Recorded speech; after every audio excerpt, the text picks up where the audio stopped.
หากว่าเธอผ่านมาได้ยินเพลงนี้คาดว่าเธอก็คงรู้ดีว่าเป็นฉันมอบให้เธอคนเดียวอาจไม่เกี่ยวแต่สำคัญเพราะฉันนั้นอยากให้เธอได้ฟัง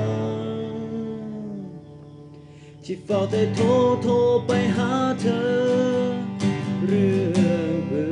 อเหนื่อยก็ยอมก็ใจชอบเธอไม่เบา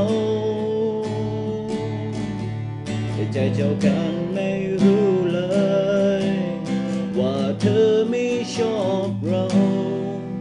ไม่สนและไม่เอาไม่อยากคุย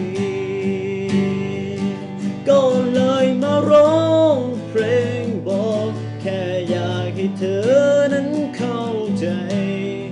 ในสิ่งที่ฉันทำลงไป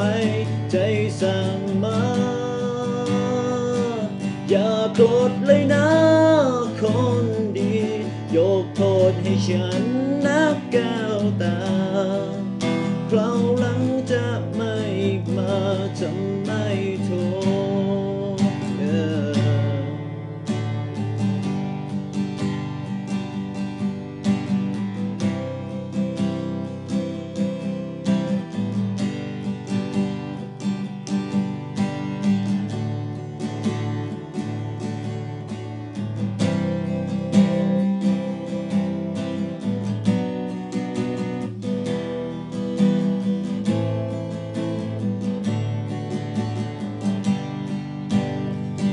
ก็เลยมาร้องเพลงบอกแค่อยากให้เธอนั้นเข้าใจในสิ่งที่ฉันทำลงไปใจสั่งมาอย่าโกรธเลยนะคนดียกโทษให้ฉันนักก้าวตาเปล่าหลังจะไม่มาจะไม่โทษและสุดท้ายที่ไหนหัวใจรับรองอยากจะมองหน้าเธออีกสักทีก่อนจะลาเธอไปคนใจดำหน้าตาดีขอโทษเธอสักที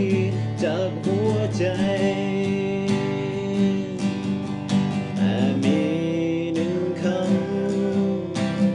ยังข้างในคำพูดลูกผู้ชายฉันชอบเธอ